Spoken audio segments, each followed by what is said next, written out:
What up, you nerds? Welcome back to the courtroom. What up, you nerds? This is the Ultimate Edition. Yup, that's right. We're going back to the movie you love to hate and hate to love.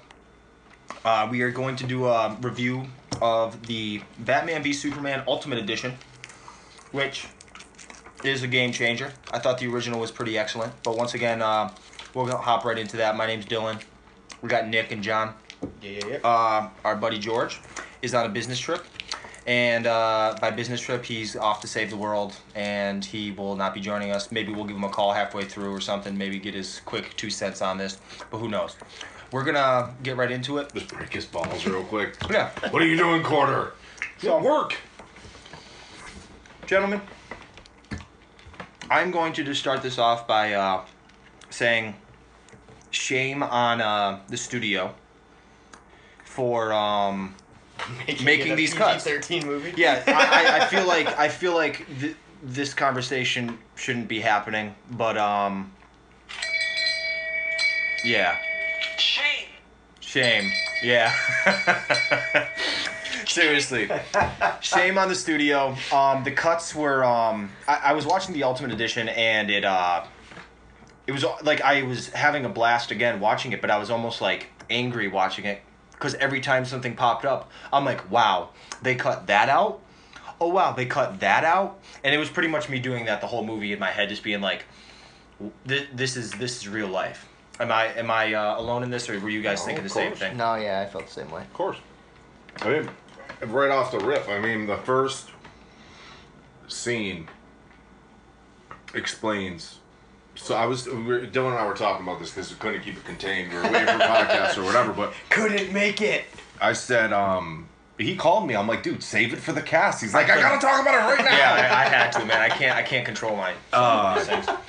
But literally, the first thing right off the rip that changed the whole movie is the flamethrower. Yep. All of a sudden, the movie makes sense when you add bodies being burned. Yep. And it's like, oh, we're going to set Superman up and make it look like Superman lost his nerve, and it's just some kind of Started shooting people? right. Why am I going to shoot somebody? Right. So, I mean, and then the bullet makes sense as the clue, Yep. the smoking gun, but not as the catalyst to all of the Lex setup. You know what I mean? Like, hold on, like, he used... They were using the bullet as the reason why Superman was the bad guy. Right. Whereas in the bullet was only supposed to be focusing on discovering that Lex is the puppet master pulling the strings behind the scenes. Them burning the bodies... That was supposed to be the clue for Lois, because one absolutely accidentally got shot into her book or whatever, and that was supposed to be her... her clue to, like, start the road going down. But, yeah, the whole idea of, like... I didn't even understand what that was about. Like, in the first movie, it was like that was so played down, and in this one, it was so much more important. It was like that was the focus of the whole thing. It was like, the Senate hearing and everything else. Remember in the first one, like, it was what's his name? His legs getting crushed or whatever. That was really like the catalyst or whatever. Wally. Yeah. Yeah, it was, and that was the thing, and that was about Man of Steel and the General Zod fight and everything else, which was important, but.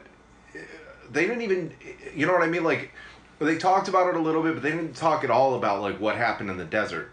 And in this one, I feel like what happened in the desert was a huge catalyst. Yeah, and it was all manufactured by Lex. And I remember, if you remember back to the other podcast, one of my huge gripes with the movie was that Lex Luthor's character basically didn't even need to be there.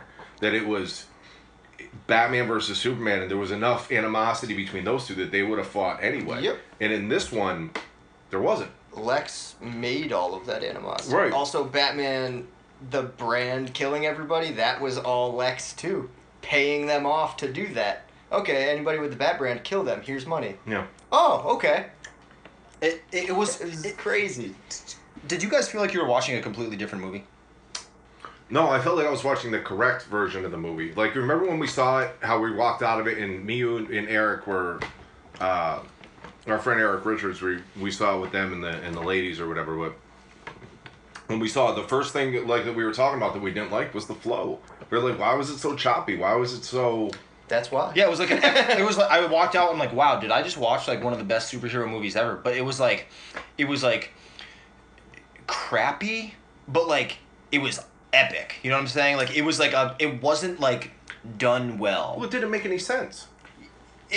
It made sense, but you had to do all the work. You had to fill in the blanks. Sort of. You had to talk it over out in the parking lot like we did and be like, oh, that's what was connecting this, and oh, this. Now the flame part, like the fire, like I think the turning point of this movie, which made this movie that much better, was when they came out with the flamethrower and the buckets of gasoline, and they started setting the base on fire, and they burned the bodies to a crisp. Yep. As soon as I saw that, I'm like.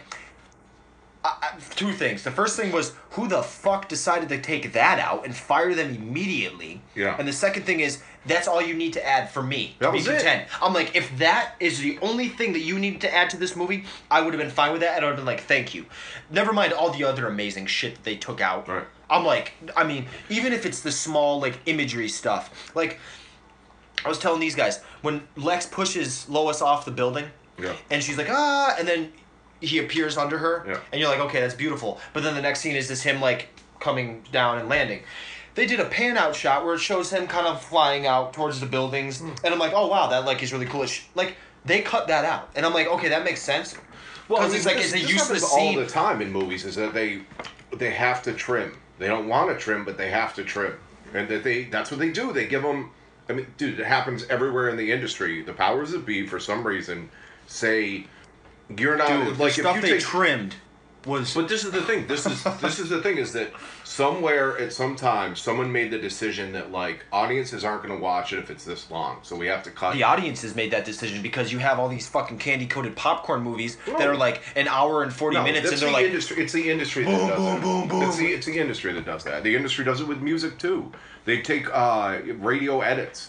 And they put radio versions of songs that like are 5 minutes long and fucking make them 3 minutes. You don't think it's these people, these moviegoers either? You don't think because dude, I'm online, No. I'm on social media, and I see these people being like, it was long, it was boring, it was drawn out, there's not enough action, there's not enough this. No, I don't think it's a people. I think it's silly. I think maybe there's a response to the ADD demographic, which is this generation with all their fucking devices and short attention span and shit like that. But I mean, I think they're wrong. I think that gives this generation they don't give them enough credit for liking art. They don't care about important stuff or trying new things or taking risks or making the imagery, making I think they don't give them enough credit.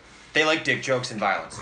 I don't believe that at all. I know a lot of people from this generation. I mean, some of my favorite good movies are long ones. Of course. Like all of the Lord of the Rings movies. I love those movies. I love the extended ones. They're 4 hours long. It's great. But that's the thing is that, like, at some point, someone somewhere decided that that's too long, we have to make it shorter, blah, blah, blah. So they take art and they ruin it. They take a great song and they make the radio edit and they cut out the chorus or they cut out the bridge, you know what I mean? Or they cut out the swear words or just what the artist intended to begin with. And then they take a movie like this, which works perfectly, dude. This is dark. This is like Dark Knight conversation in my eyes. This is like an amazing movie. What a film. You know what I mean? And then to have it ruined by these cuts. And I mean, as cool as the Ultimate Edition is, I'm with you. I think my first instinct, the first place that I went was like, why are we watching this as the second film? The studio almost. They really almost ruined. They almost tanked They almost ruined the DC universe, cinematic universe. Like, dude, that's a big fucking deal because a lot of people have been waiting for this. I don't care if you're a Marvel fan, DC fan.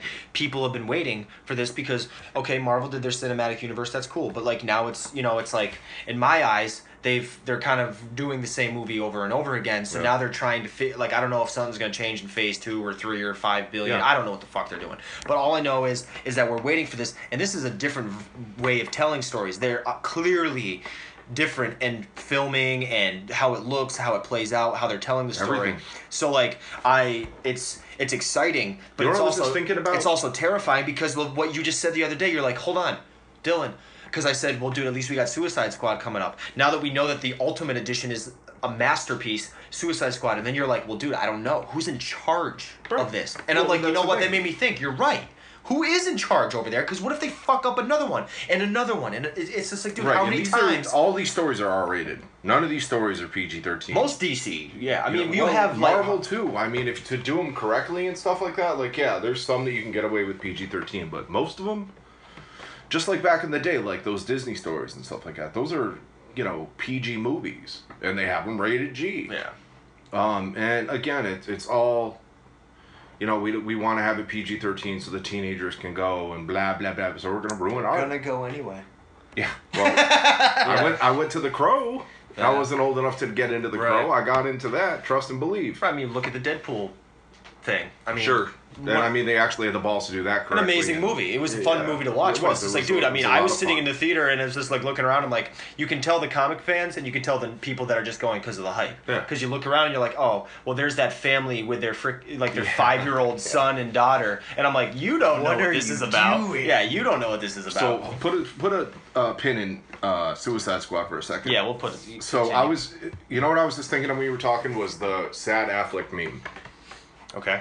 Remember that? Yeah. It was going around. Wouldn't you be sad too? Yeah. if they fucking butchered your shit? Well, Because he's coming out being Batman.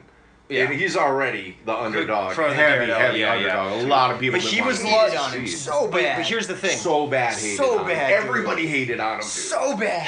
Here's the thing though, is that Affleck had no reason to be sad. Even with the butchered version, he stole the show. I remember on social media, in my friend group, and everything, people were saying that their favorite part of the movie was Batman. Was Affleck. That he did an amazing job, and I was just like, okay, word. That's like, I agree. You know, between the fighting and how he portrayed like his Bruce Wayne and just everything. So that whole sad Affleck thing, whatever. Yes, I get it, Deadpool fans. You can make a funny meme and turn everything into a joke. But guess what? Affleck has nothing to be sad about because now he's directing his own Batman solo movie with Jeff Johns backing him up, and he was pretty much the star of the show in the theatrical version. Yeah. In the Ultimate Edition, I think there was very much balanced out between Superman and Batman, which. I think he was diminished considerably in the. But in I liked. Zack Snyder made me a bigger Superman fan, so now I look he was forward. supposed to be that. Listen. My opinion of it is this: in the beginning, one of the reasons why they did what they did is because probably wasn't enough Batman. That was probably a studio. I swear to God. Yeah, no, they were like, "What are you doing? We have Batman here. It's Batman versus Superman, isn't it?" Some guy with a cigar and a fucking 3-piece comes in and he's all, "Oh, you said it was Batman versus Superman, and Batman's hardly in it. I don't see him for a tick." Ha ha ha. Yeah. You know what I mean? He's all old timey and Yeah. You know what I mean? Can we put Batman in this movie? Maybe because he's in the title and you have him facing off. I mean, what's going on? And because it wasn't. I mean, the movie was basically a Superman movie. It was Superman versus Lex Luthor. And Batman just happened to be one of the things that Lex Luthor was using against him. And in the Ultimate Edition, it plays out that way. Yep. It plays out where Luthor has a huge role. He's a catalyst in this thing. It's just like a side character. I still don't like Eisenberg's his choice to be Lex Luthor. That being said, No. But that's a totally different right, that's a conversation. whole different conversation. But that being said, Lex Luthor made a lot more sense in this. Of course. Like He's pivotal. he had a big role. I liked him. He was awesome. I was cool with him at first. I was like, okay, like I told you, I wasn't huge into like the voice choice, but you know what? He's acting out how these people wrote this. And once again, it's Alexander Yeah, it's Luthor. true. Okay, so this is his son. Okay, this is who we're dealing with. It's not Lex Luthor that everyone keeps saying, the strict businessman who's like, Wait, is that a real thing? Alexander Luthor is who is in this movie. It is not Lex Luthor. Huh. He even clarifies it a few times. He's just like, he talks about how his dad never comes home, how his name is the one in front of it, but his dad said sign checks for Lex, and he told all the little the charity people being like, I put Lex's name in front of it. No, I think you're mistaken. I think that Lex Luthor is Lex Luthor. Is Alexander just the long form of his name, Lex being his nickname? I don't think that his dad is the bald-headed character that we all know and love, or else why shave his head at the end? To kind of see him as symbolism to be like, evolution. okay, he's transforming into it. It could he be. even says, and this is something that I have to drive across because people are stuck on the whole, and not even like you guys. This is just me talking about just in general, where they said, this is Lex Luthor, but it's it's so specific in the movie where they're just like, yo, this, like, Alexander Luthor. And even that thing I tagged you on Facebook, like the 101 thing where they talk about, like, yes, there was an Alexander Luthor. See, I didn't even catch that in the thing that you tagged me. I didn't realize they were talking about 2 different characters, so that's confusing. When he's talking to the senator in his dad's room, he's like, if I didn't change anything, maybe my dad would come home. I understand that, but he never refers to his father as Lex Luthor. He, in the basketball court, when he's just like, that's my father's name in front of the court. He's just like... Right, but he never calls him Lex Luthor. You see what I mean? Like, he said he's the Lex in front of the court. Yeah, that's weird. I don't know. I understand what you're saying, and that would be very interesting if that be the truth, but... Well, because, I mean, even in the comics, there's versions, there's an Alexander Luthor, we're talking, like, multiverse now, and there's also clones of Lex Luthor. Sure, and I mean, it is what it is. I mean, you know, but anyways, that's not really, the point is that people were expecting, you have, like, you know, like John says, he's like, I didn't really like how, okay, that's fine. We might get the Lex Luthor that you want to see. Okay, the super genius who's like serious business like he's already way that's what I'm saying. Like, closer. This to made him what he was. Way smarter than he appeared. Maybe it's creative freedom too.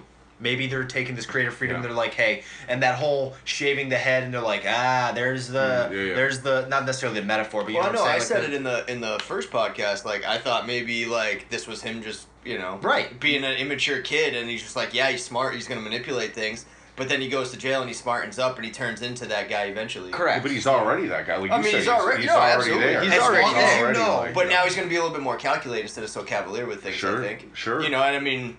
Careful with getting his locked up for and things. Stuff like that. Yeah, exactly. Getting caught. Well, what do you guys think about Batman saying he's going to send him to Arkham Asylum? I was pretty stoked about that because now he's going in with all the other crazies. Now Lex Luthor is going to be introduced to this world because Lex has only been in Metropolis. Now we're going to Gotham, and now what role is Lex going to play when he's in with Scarecrow? And it's going to be fun. I mean, you know what I'm saying? There's a long, interesting road to go down with these characters. I'm much bigger of a fan of what they're doing with Lex, and I'm way more intrigued after seeing the Ultimate Edition. Yes, I get it. He has like his quirky, like, here's a cherry jolly, like the stupid shit. But dude, like, goofy, but it makes me take him like way more serious with it in this Ultimate cut, and I'm just like, he was so sinister. And then the other part, dude, one of my favorite parts of the movie was the Senate bombing. And they touched on it. For what reason? And I like the setup of Lex tricking Superman, but also they touched on it with the whole lead of the wheelchair. Oh yeah.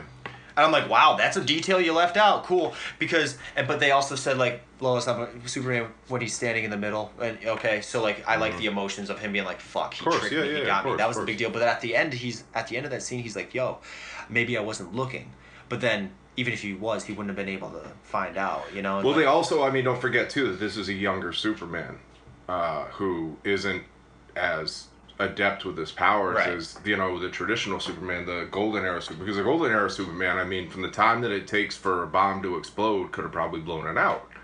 You know what I mean? Yeah. He has that kind of, but this one, not A, wasn't looking, B...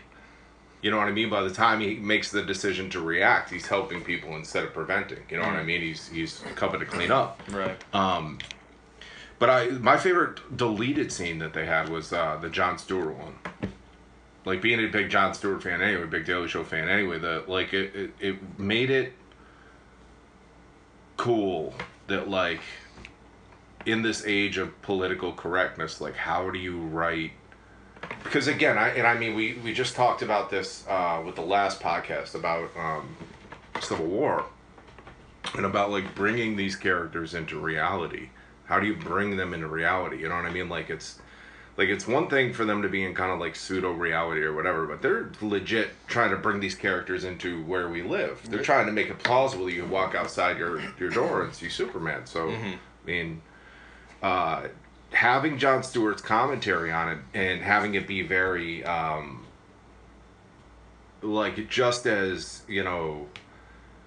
spot on as it is with everything else, you know what I mean? Where he's talking about, like, well, how would they get the impression that he was American, Because he's wearing American colors and stuff like that. He was doing what every stand-up person... Like, there couldn't be... If there was a Superman in this reality, in this world, what they would these stand-up and late-night show hosts would be talking shit as much as they talk shit about all these other political and right. huge figures. So. Right, and I mean, it was one thing to see them kind of bring, you know, the army into it, or the military rather, and you know, all the politics that fall down there. But for some reason, that struck a chord with me as like, you know, like what would people be saying on like social media, and you know what I mean? Yeah. Like how much would people be bitching about him on Facebook and stuff like that? And they really talked about like, you know, the writing Superman in the 21st century and like how we live in such a, you know, incredibly different time politically than we did of even, you know, 15 years ago. Right. You know what I mean? Like how closely connected we are. And I think it's amazing what they're doing. Like exactly what you're saying. I think Snyder it's a different way of telling it, because now, like you said, we're taking it personally, because now it's putting it into our reality. And exactly what you said, dude, look at all the shit that people talk or about support about nothing on Facebook. You go on there. I mean, you know, you have all these political and moral differences. And I think that's also the undertone of this movie too, is between Batman and Superman and Lex, where you have these disagreements and these political and moral like differences that make you like argue and fight amongst each other. You have that on social media. If there's a real Superman flying around out there, well, why didn't he save my sister? But he saved a boat of people. It's basically the same conversations that people would have, that they do have now about God. About God, about presidents, about anything in power. Anything in power. Yeah. Why didn't he save me? Why didn't he help me? Thank you, you did save me. But you know, and then of course another big thing about this is the whole political drive of like the government being like, hey, Superman, be careful, you know, saving Russian people. Or the Russians over there with their rockets and stuff. Or careful saving over in China, because like these guys aren't really, you know, Superman. And that's another thing, to all you fucking fanboys, all you elitists, all you like nitpickers and microscope critics. This is not, yes, we get it. Like you don't like this, you keep calling him like this sad Superman or the emo Superman. This is not. What do you mean? This is what Superman is going to be. We don't have him yet. Okay, this is a young Superman, like you said, Nick, and he's growing and he's figuring it out, and he's got a lot of trials and tribulations that he's going through, and he's trying to figure out how to be the best overall. Now, people are like, well, why? He never smiles, and he's always moody, and he's always angry, and he's always pouting, and he's always this.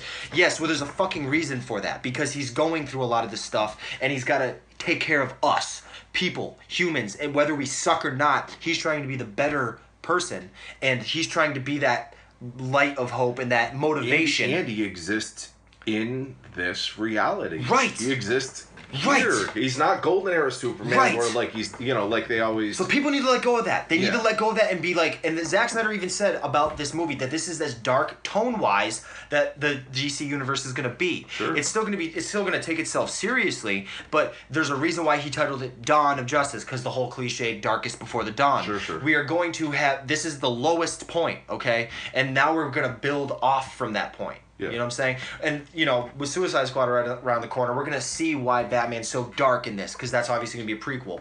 Suicide Squad is leading up to Batman v Superman. I think Wonder Woman's going to be doing the same thing. Yeah. I think that Batman v Superman in this story arc is going to be kind of in the middle, and we're going to have branches off of it. You know what I'm saying? Like, these stories are going to be, it's not going to be told, like, in a line. It's going to be told, okay, well, 1, 2, okay, now we got one over here. Yeah, it'll be a staggered time. Right. And that's fine, as long, you know, they do it correctly, whatever. Now, you said you liked the Capitol scene the best.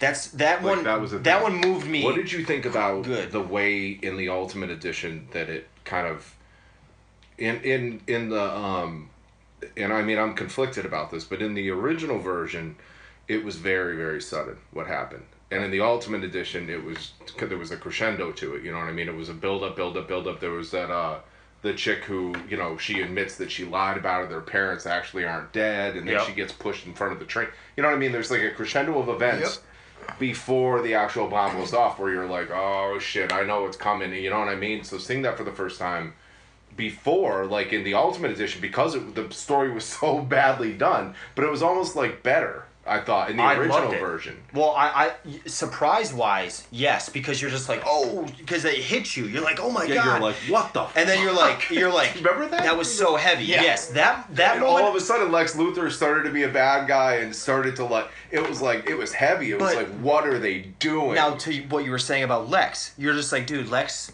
at their theatrical cut, he shouldn't have even been in there. You're like, dude, there's really no point. But now you have the buildup. Now you're seeing how much of a puppet master Lex was this whole time. So now you know he's a bad dude all along. And then you have the checks. And then you have the extra check that Jeremy Irons, Alfred, got. And it had the Capitol drawing with the fire on it. That wasn't it. Like, dude, they cut that out. So now you see, like, he was giving hints at, hey, this is what I'm going to do, and there's nothing you can do about it. Yeah. He's literally teasing them, being like, yo, I'm going to blow this shit up, and you can't do anything about it. Here's a hint. Like, dude, that makes Lex, like, that much more sinister, that much more, like, of a bad guy. He's a villain. Like, he's broken, he's disturbed. The envy and the jealousy that he has towards Superman, he's willing to go to this length, to these lengths. It's crazy, dude. And like, I think that build-up shows Batman in a different light as well, because it shows how human Batman is compared to Superman. You know what I mean? Yes.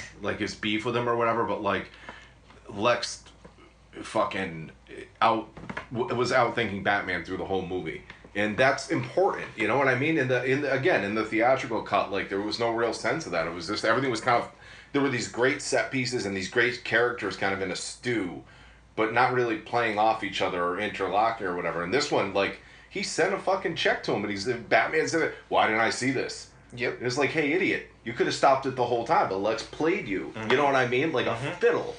And it's amazing because Batman is... He's fucking Batman. He's the brains in most of these situations. So that also shows the power that Lex has over... Bing. Come on, man. And it makes him such a better character, because you look at Batman and you're like, wait, Batman missed that? You know what I mean? And that's another thing that John was mentioning about the whole... I think it was you, maybe it was George, but one of you guys is saying about the whole... Lex touched on it in that speech where he starts like having that mental break where he's like, hold on, what was I saying? But the whole point of it is that he started breaking himself down because he started overthinking, and what he was talking about was that he knows he's smarter than all these people, but he can't do anything because he doesn't have the ability to do it. He's got all these brains, he's got all this intelligence, he's got all this knowledge, but because he doesn't have the power. That's where the jealousy and the envy stems, and the hatred towards Superman comes in, because they look at, he's like, yo, I am better than Superman. I know how to fix things better than Superman. I know how everything works better than Superman, but you still love him. You build statues and monuments to him, and you worship him, even though I know that I could do it better. So he has that, Lex is an insecure character that looks at Superman, almost has a fucking crush on him, like he's in love with Superman, but loves him so much that he hates him. That's where the envy and the jealousy comes. There's been versions of Lex Luthor. It's in the comics, dude. I mean, even in, I'm reading Rebirth right now, and it still touches on that, where Lex has his suit, but he has the S on it. But it's like, and because there's been other variations where it's the L for, you know, Luthor, but he is happy that Superman's dead. He's like, don't worry, I'll take over from here. I will be your savior. That's your dude. They touch on it in comics all the time. So that hatred towards Superman, made sense to me even in the theatrical cut. You know what I'm saying? So, I mean, I think this ultimate cut made... dude, the Superman story and the Lex story is so much better. It makes it so much better. It's a story. You know it's what I'm not saying? Batman versus Superman. It's Superman versus Lex Luthor using Batman. Yeah, I mean, some of the stuff like I can see. Okay, you have to make cuts here and there, like the kids walking across. Yeah, it made sense that girl was there at that point, as opposed to this random girl in the middle of downtown. Dude, I know. That was the first thing. That's weird. Hold on, but why is that girl? I can let that go because that's pretty not. I thought they were just being really artsy about it or whatever. Exactly. I'm like, there's gonna be like a red scarf that blows through, or you know what I mean, like typical John Zack Snyder. That Woo wasn't type thing, like or something, super important. You know what I mean? But like the burning of the people was super important. I mean, I still even think like all of the Lex stuff, like him, you know, Anatoly pushing the chick in front of the train, like kind of took away from the blowing up at the Capitol building, but like it played into everything. And same thing with Anatoly paying off the people in jail, like those were huge. Like, how do you get rid of that? I I don't know, man. Dude. Well, and I mean that's crazy. That's the rub with this. What was whole what was your actually? What the fuck? So you were saying, what was your favorite scene again, Nick? You said the one that kind of hit you was the Jon Stewart scene. No, it wasn't. That definitely wasn't my favorite scene. There was no favorite scene, but okay, all the things out of the cuts, then. out of the cuts, what was your favorite addition then? It really. It was just the overall thing. Like if I had to pick a favorite thing, it would be the flamethrower. Okay. Just because of how well it tied it together. Plus the shots themselves were very good. You know what I mean? Of him lighting the flamethrower, and you're like, oh shit, what's he? And I mean, in the beginning, seeing that the first time would have been, you know what I mean? It would have been jarring. Like, why is he doing that? Like, that's so over the top. And then to see that they're setting Superman up for it would have been like, oh, that's fucking devious. Yep. But to see it in the extended cut of like, what? Oh shit.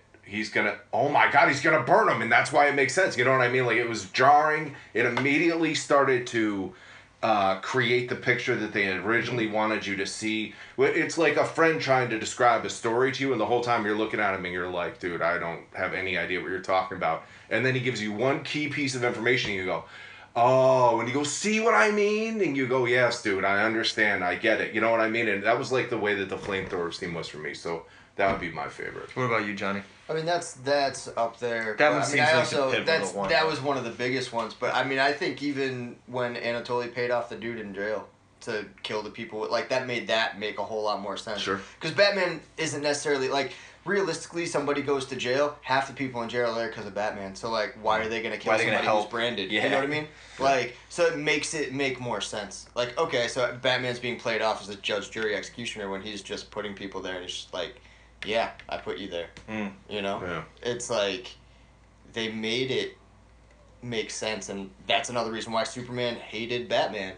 They just fueled that more. That and you kind of just lost the that civilian part of it. aspect of it too, where you break away from Superman and now you're Clark Kent, and you're talking to these civilians or talking to these people like, hey, and they're talking about how like the Batman's pissed off, or talking about this, and they're like, oh, we're scared. And he's going down into the streets, he's going into these places, and he's getting a feel of like, yo, this Batman character is seriously an issue. Like because Superman sees him as his opposite, right? And that's the thing. Like, if you hadn't painted that picture of Batman, there would be no fight. Like, if so say Superman never heard anything about Batman, didn't see him like dispensing justice out like this, and Luthor's like, all right, I have your mom, go kill Batman or whatever. He's gonna be like, go kill who?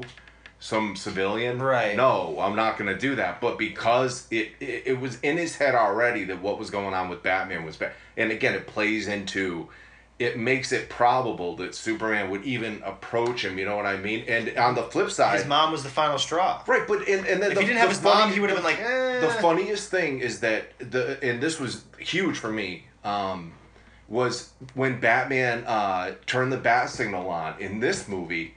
He turned it on thinking that Superman was going to come fuck with him. You know what I mean? And all the traps set up and everything else. Where realistically in this movie, Superman couldn't have cared less. Yep. He's like, I don't care about you and your bat signal and all that shit. Like, I'm here for a really specific reason. And it was Batman's ego that was like his falling. It was pride. Well, yeah, because when he ripped the doors off of the Batmobile, he's like, yo, don't put that symbol. Again. So that makes the symbol make sense now. Because like you just said, it's Batman's ego. So he's turning it on being like, come at me, bro. But this is the thing, is that Batman thinks that he's baiting him, and the whole time Superman went there to talk. He wasn't like there to beef. He's like, listen, you know what I mean? It's just the way it played was just so much better. Right. But what was your the scene that made it for you in the... Dude, you know what? I'm gonna just the one that like really was like, oh wow, like yes, was obviously the beginning scene where like the drones are coming in and they're like trying to film, like they don't even really know Superman's there, but then he comes in and like Superman actually saves the village, but it's still like, and then they're setting everyone on fire. I thought that was like a pivotal, like I was so mad when they showed that scene because I am so passionate about all comic book movies, but like I said, Zack Snyder made me, like I was a Superman fan from like reading like Red Sun comics and whatever else, but I was never like a big Superman fan. He is giving me a Superman that I can like I said, relate to. Like you're saying, it's in this reality, so that makes me connect more, because now you have this godlike figure who's boring that I actually have something in common with. I get the trials and the tribulations.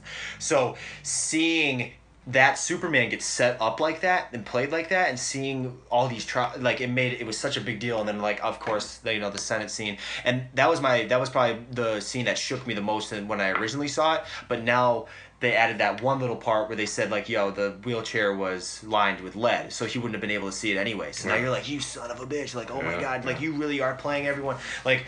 Well, and I mean that was a big part of.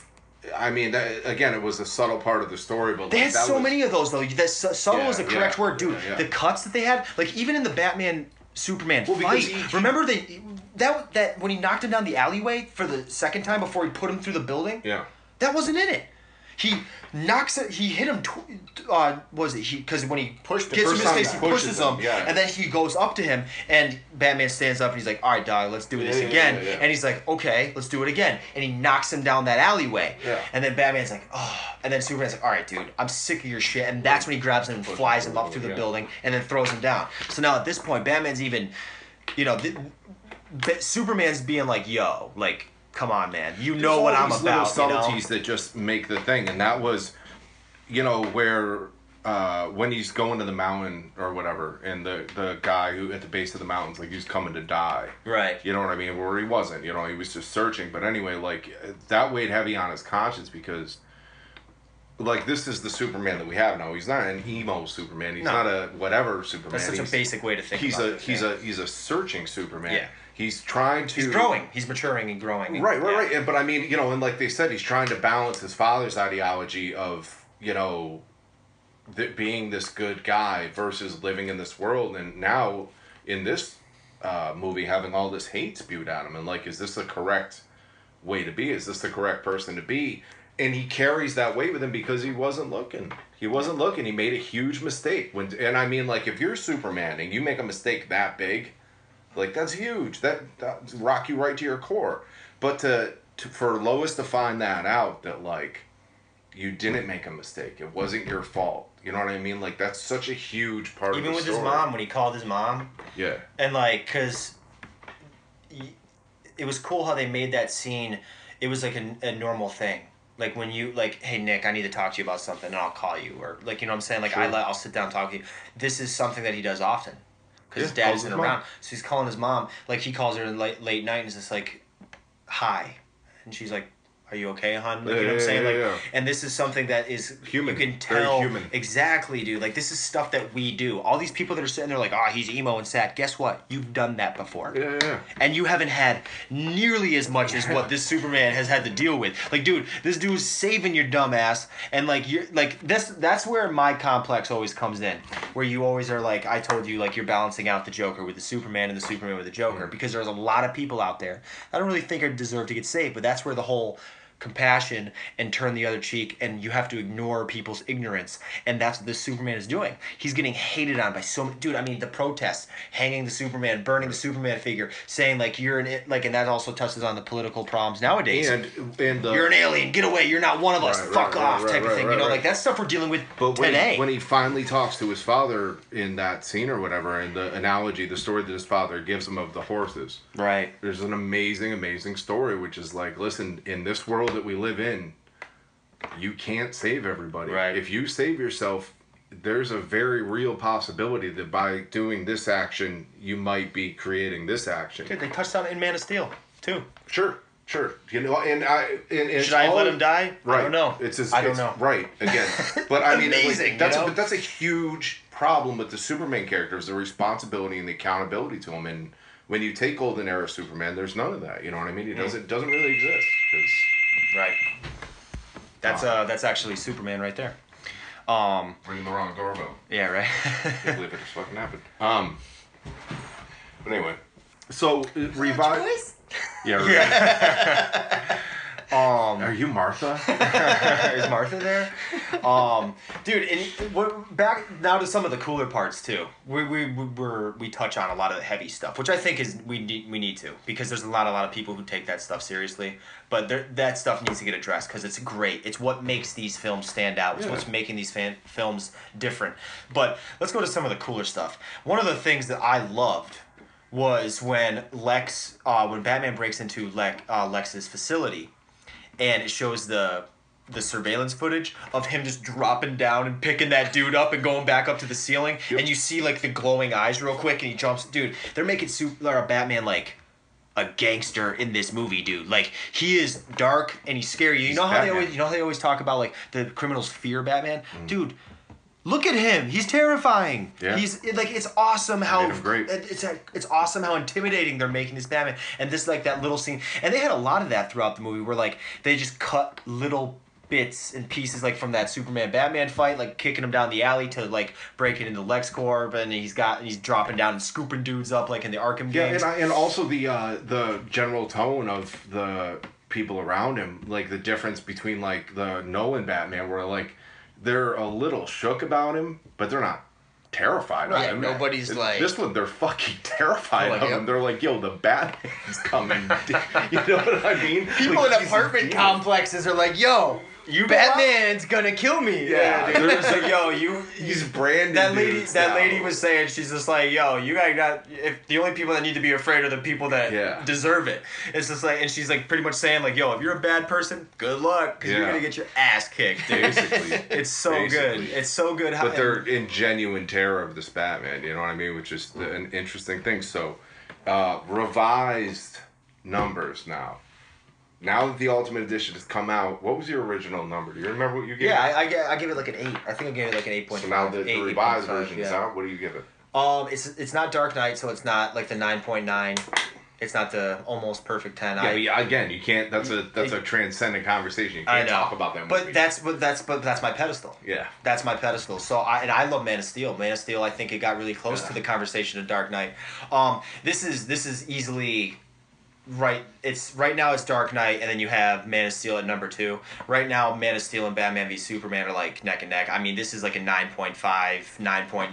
Yeah. Like, I am excited because I have, since they announced Suicide Squad, I love my villains, I love my bad guys, and I love the Suicide Squad comics, and I'm a huge Joker fan. I'm a huge Jared Leto fan. I like everything about Suicide Squad is what my dreams are made of when it comes to comic book stuff. Like, this is what I'm hyped for, and when they announced it, I fangirled my face off. Yeah.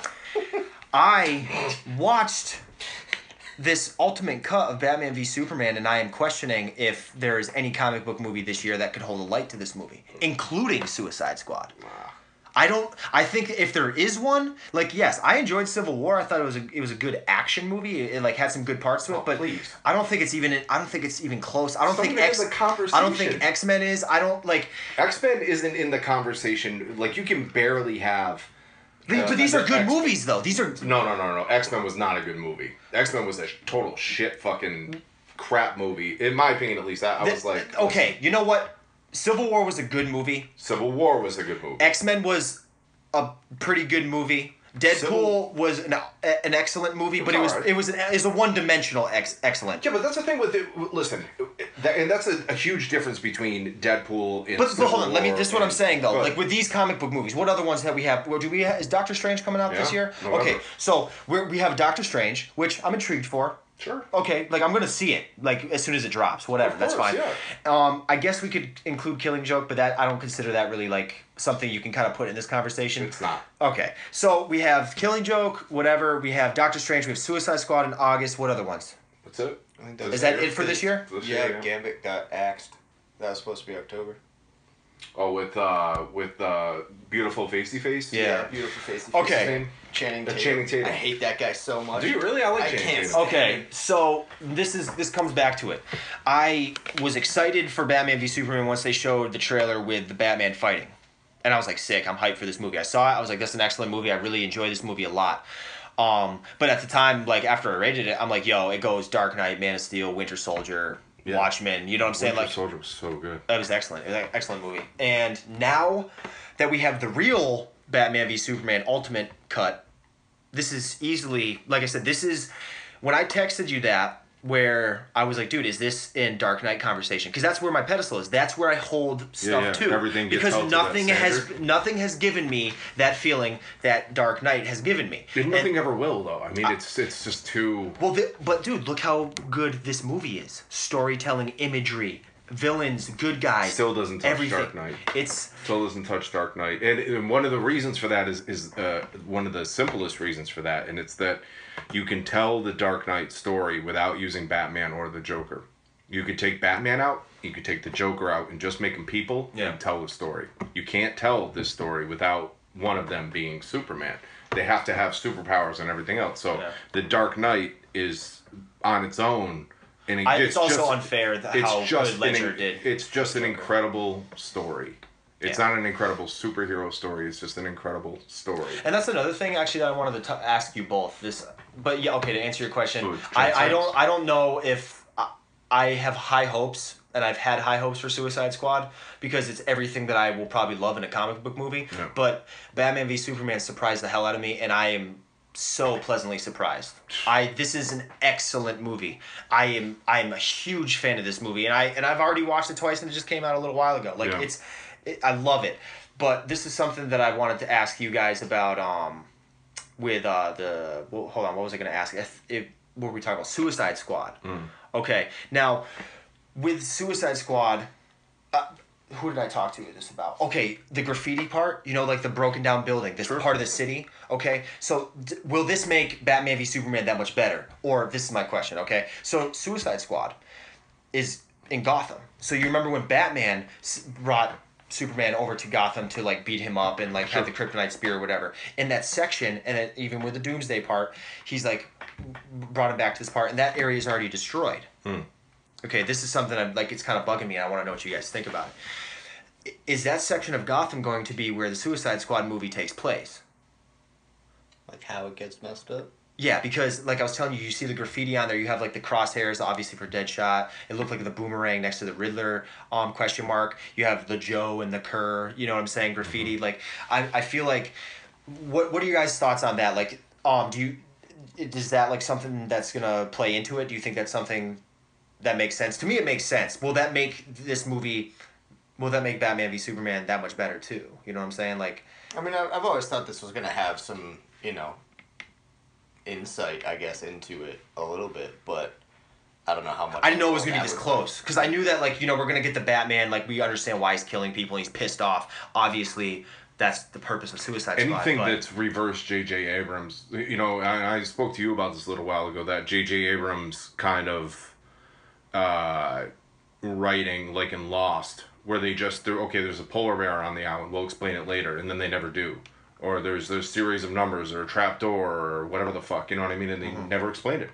And it's just, we didn't know we were gonna have this much time to explain it. And it's dude, don't write shit like that, you know what I mean? Right. You write things, have it mean something. Have that polar bear mean something, you know what I mean? And, if they're setting this up now, then I'll just have a boner forever for this shit. Seriously, if they showed the suit with the Joker spray paint on it, which does, when we talked about this before, gives all that Red Hood, Jason Todd stuff, in that whole storyline, it makes the potential for that. But if everything else, if they reference that in the continuing through the movies, and they're all interconnected and they play off each other, if it's done like that, a masterpiece, could you even imagine? Well, that's why I'm asking you guys, because that's where my head's at, and I'm losing my shit already, and it's dude, it's unreal. To me, that's super exciting. That's really cool, and if that's how it plays out, man, it's just gonna be that much bigger of a deal to me.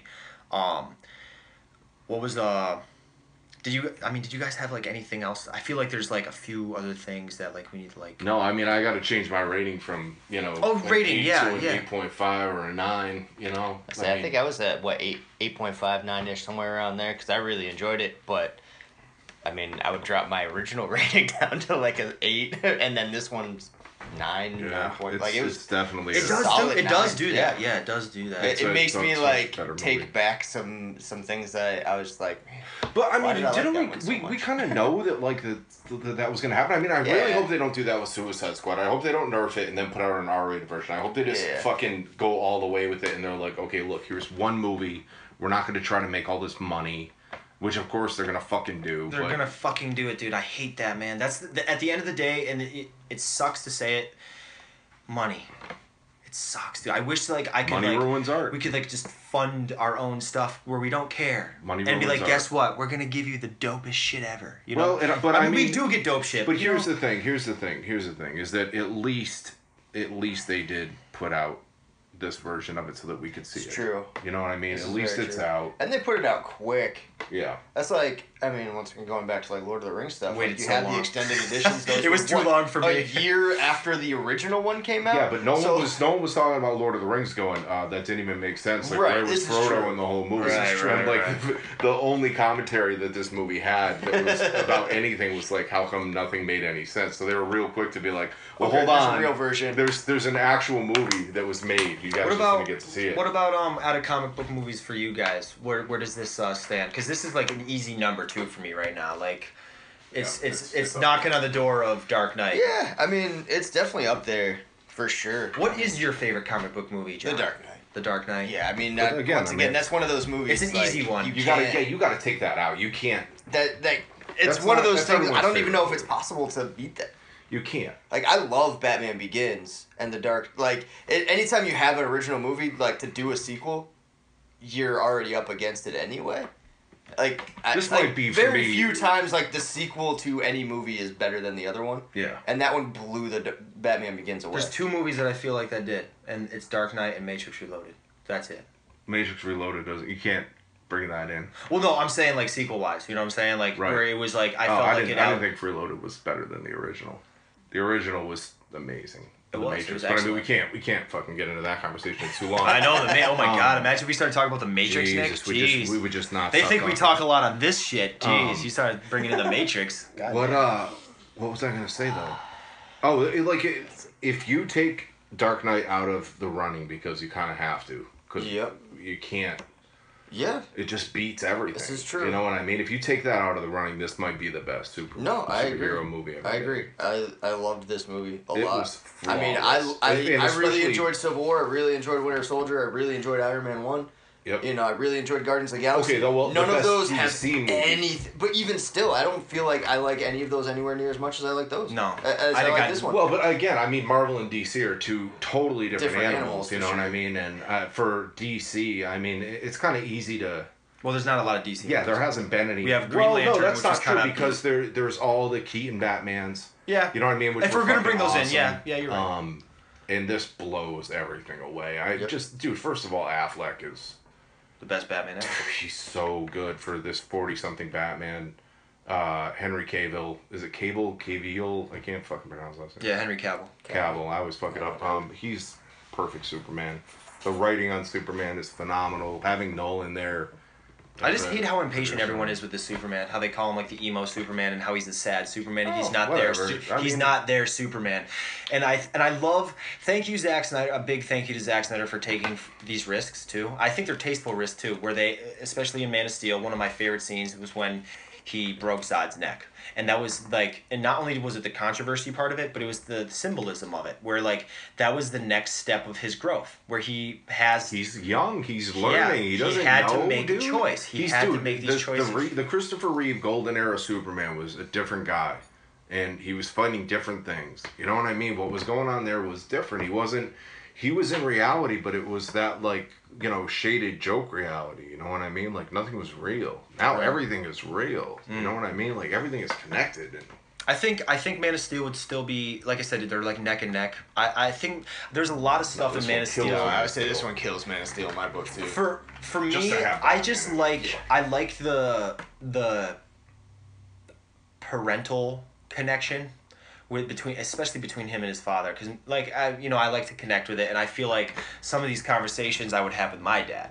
So like it's one of those things where like it was very family oriented, and it had like the growth process where like he went through the bullying and he was getting these big choices put in front of him, like saving people's lives out of a school bus. Like there was a lot of like, and then of course like the scene where his dad sacrificed himself to be like protect his family and his son. Well, and protect his anonymity. his son is a god, and he knows that the government would do anything to get a hold of him if people were to finally find out about him. Right. That scene shook me, dude. I mean, I put myself as Superman and my father being like, I'm protecting you, and you don't need my protection, but I'm protecting you in a different way. I mean, these are more choices.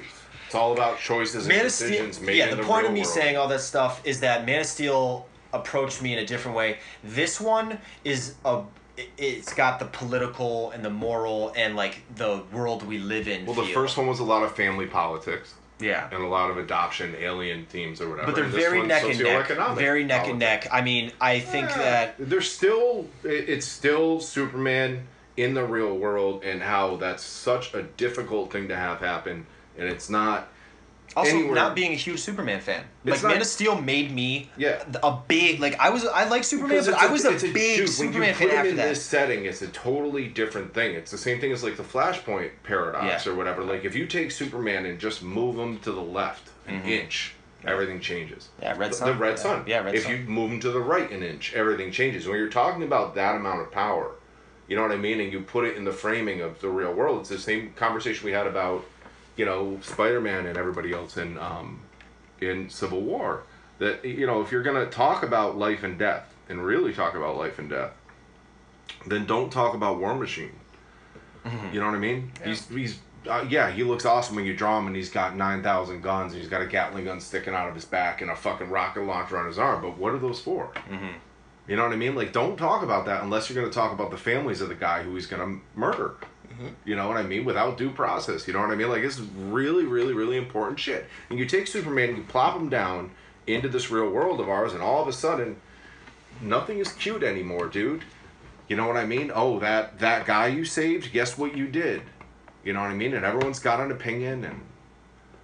it's such a big role that people downplay this role. Yeah, I mean, that's a big thing, because I feel like you were saying, 15 years ago, dude, he saved all these people. And that's like, oh, great, cool. We love you. Yeah, exactly. But, like, now it's like social media rules the world. Like, political this one guy, correctness, exactly. opinions. Like, you're going to voice your opinion on this, and it's like, well, why didn't he do this? Or why didn't he do that? Or and he did this, and then this happened because he did that. Like, who's not thinking about the animals that just died because he did this? Sure, or, you know what I mean? sure. It's like... There's always something. That would never have happened 20 years ago. Right. Nobody would have even thought about that for a second. Right. I mean, Wally was the personification of that. Yeah. You know what I mean? He lost his legs. And you know what I mean? Like, every time, the stuff that would have gone viral, you know what I mean? Superman saves X, Y, and Z, and oh, here are the pictures from that, what happened or whatever. And did he really need to use his heat vision on everybody? And was that necessary or whatever? And again, like...